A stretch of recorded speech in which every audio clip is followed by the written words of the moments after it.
Mga kapatid, muli po tayo nagbabalik sa ating gawain o sa ating kapahayagan mula sa mga manukristo na hindi na po naisama sa banal na aklat o sa Holy Bible. Ating ipagpapatuloy ang ating pagbabasa mula sa aklat ng mga lihim ni Propeta Enoch. Bago tayo magpatuloy, tayo magbigay ng maiksing panalangin sa Ama, sa Anak at sa Banal na Espiritu Santo. Sanawa at sanawa. O Amang Diyos, nawa pangunahan nawa ninyo sa pangalan ng Panginoong Kristo at gabay ng Banal na Espiritu Santo ang aking pagbabasa mula sa aklat ng mga lihim ni Propeta Enoch. Anuman ang katotohanan sa aklat na ito, kayo lamang po ang siyang nakakaalam na tunay na pangyayari na nangyari noong panahon ni Propeta Enoch. Ito'y aking hiningit, diadalangin sa inyo, Ama, sa pangalan ng iyong bugtong na anak, walang iba kundi ang Panginoong Kristo at gabay ng Banal na Espiritu Santo. Maraming salamat po, Ama, Anak at Banal na Espiritu Santo. Sanawa at sanawa. Mga kapatid, tayo na po'y magpatuloy sa ating binabasa mula sa aklat ng mga lihim ni Propeta Enoch.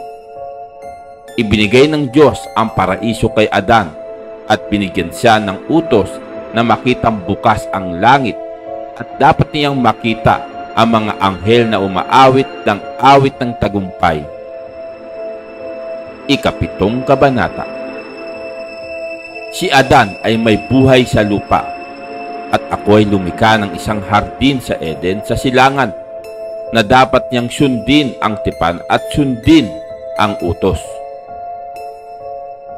Aking ginawang buksan sa kaniya ang langit upang makita niya ang mga anghel na umaawit ng awit ng tagumpay at ang liwanag na walang kadiliman.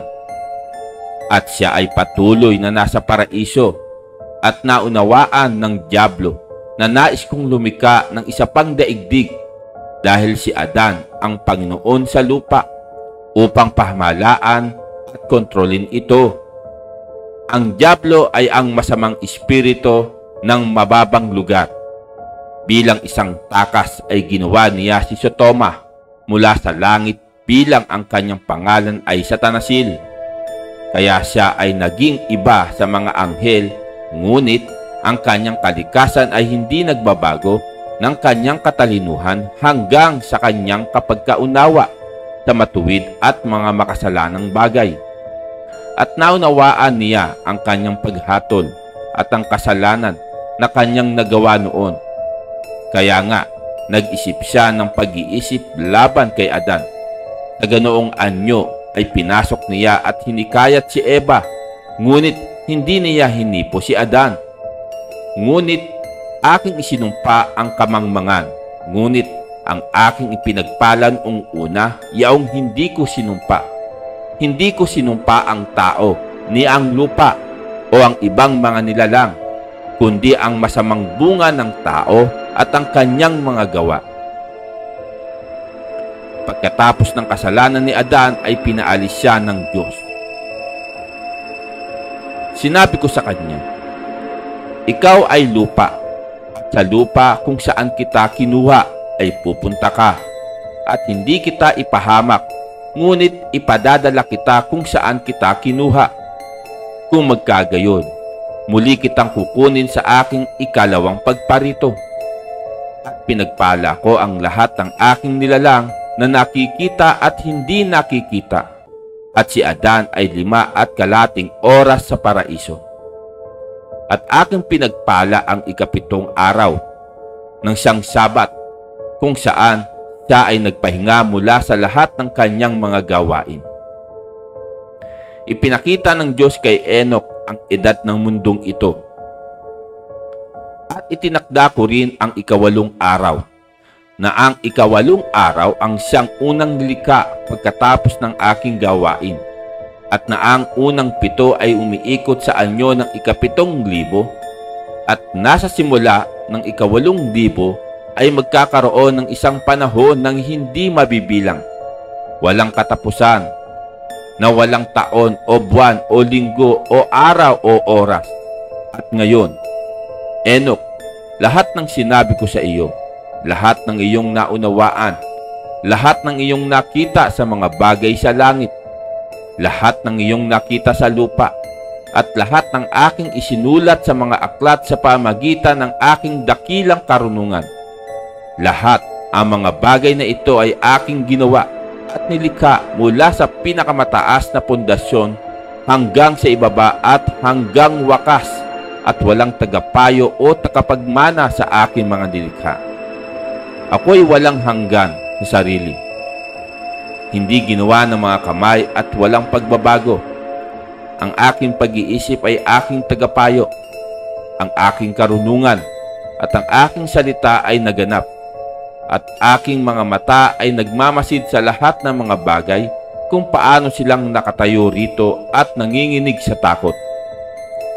Kung itali ko ang aking muka, ang lahat ng mga bagay ay mawawasak. At gamitin ang iyong isipan, Enoch, at kilalanin mo siya na nagsasalita sa iyo. At kunin mo ang mga aklat na iyong isinulat mismo. At ibinibigay ko sa iyo sina Samuel at Raguel na siyang umahon sa iyo, at ang mga aklat at bumaba sa lupa, at sasabihin sa iyong mga anak ang lahat ng sinabi ko sa iyo, at lahat ng iyong nakita mula sa ibabang langit hanggang sa aking luklukan, lahat ng anghel. Sapagkat nilikha ko ang lahat ng puwersa, at walang sumasalungat sa akin o hindi nagpapasakop sa akin, sapagkat ang lahat ay nagpapasakop sa aking monikarya at nagpapagal para sa aking tanging pamamahala. Ibigay sa kanila ang mga aklat ng sulat kamay, at kanilang babasahin, at makikilala nila ako bilang lumikha ng lahat ng bagay, at maunawaan kung paanong walang ibang Diyos maliban sa akin. At hayaan silang ipamahagi ang mga aklat ng iyong isinulat kamay, mga anak sa mga bata, salinlahi sa salinlahi, sa mga bansa at sa mga bansa. At ibibigay ko sa iyo, O Enoch, aking tagapamagitan, ang arkanghel na si Michael, para sa mga sulat kamay ng iyong mga ama na sina Adan, Set, Enos, Kainan, Mahalalel at Jared na iyong ama. Hinatulan ng Diyos ang mga sumasamba sa Diyos-Diyosan. Tinanggihan nila ang aking mga utos at ang aking pamatok.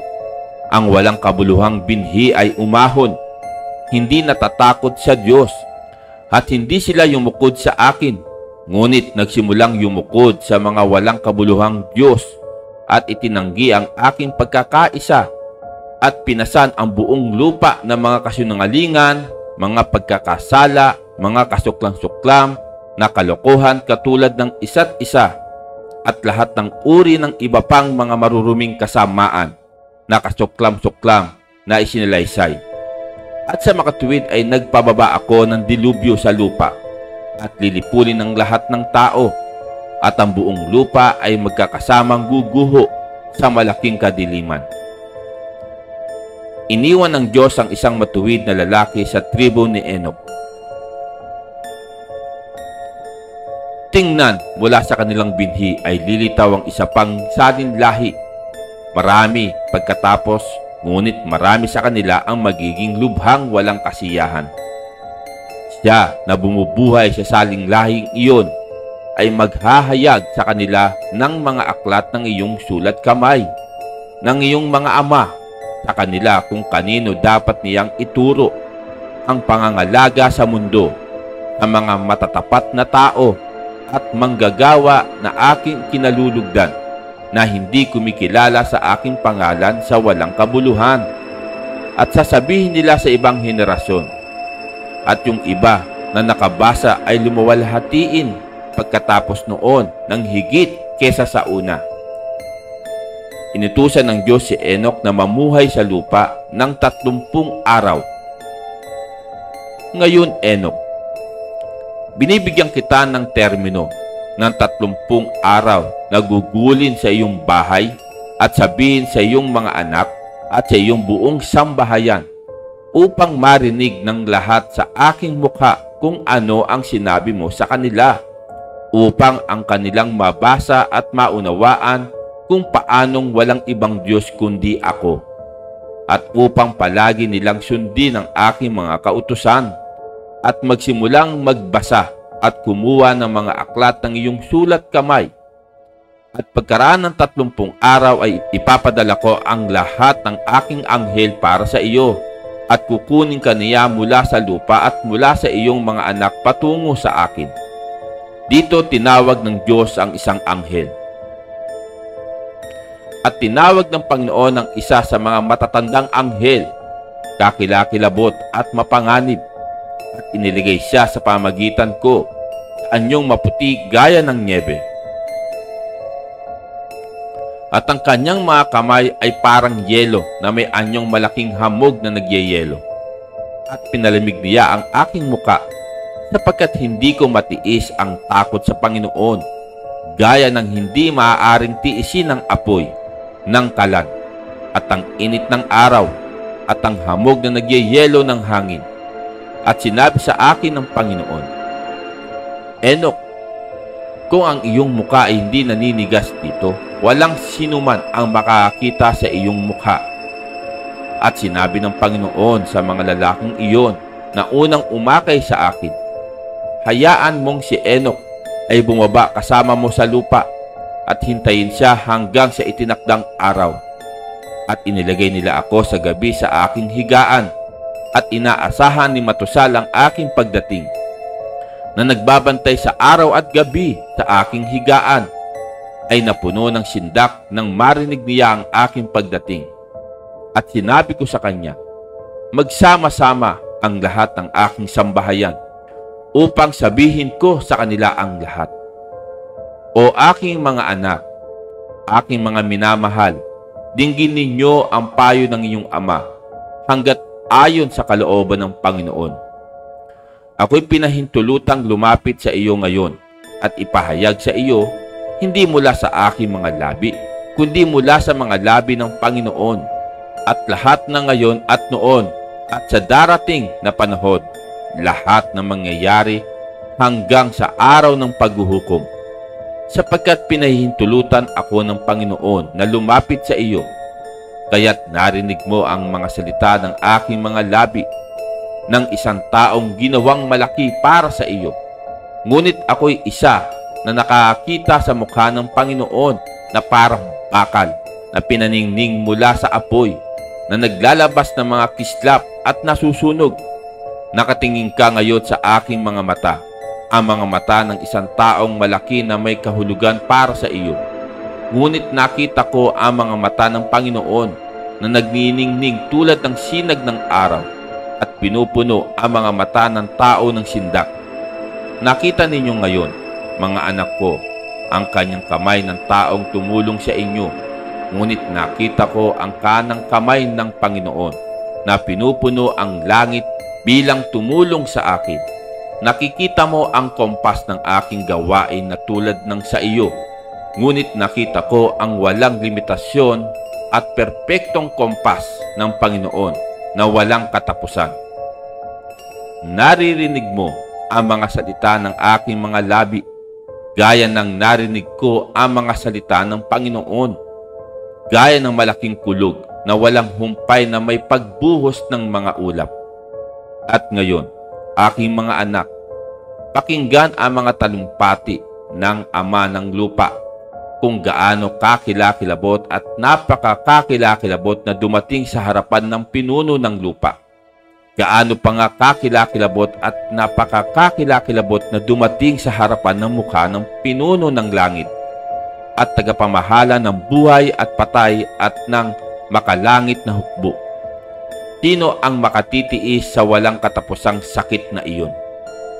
At ngayon, mga anak ko, alam ko ang lahat ng bagay, sapagkat ito ay mula sa mga labi ng Panginoon, at ito ang nakita ng aking mga mata mula sa simula hanggang sa wakas. Alam ko ang lahat ng bagay, at isinulat ko ang lahat ng bagay sa mga aklat, ang langit at ang kanilang wakas at ang kanilang kasaganaan at ang lahat ng mga hukbo at ang kanilang mga pagmamartsa. Sinukat ko at inilarawad ang mga bituin, ang napakaraming hindi mabilang na karamihan sa kanila. Sinong tao ang nakakita ng kanilang mga paghihimagsik at ng kanilang mga pasukan sapagkat kahit ang mga anghel ay hindi nakikita ang kanilang bilang, samantalang aking isinulat ang lahat ng kanilang mga pangalan. At sinukat ko ang araw ay bilog, at sinukat ang mga sinag nito, pinilang ang mga oras, isinulat ko rin ang lahat ng bagay na dumadaloy sa ibabaw ng lupa. Isinulat ko ang mga bagay na inaalagaan, at lahat ng bilhing hinasik at hindi hinahiyasik, na itinanim ng lupa at lahat ng halaman. At bawat damo at bawat bulaklak at ang kanilang mga matamis na amoy, at ang kanilang mga pangalan, at ang mga tahanan ng mga ulap, at ang kanilang komposisyon, at ang lahat ng kanilang mga pakpak, at kung paano sila nagdadala ng ulan at mga patak ng ulan.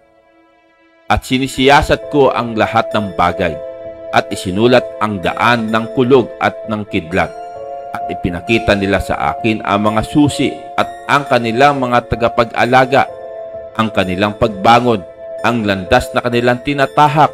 Ito ay pinakawalan sa sukat sa pamagitan ng isang tanikala.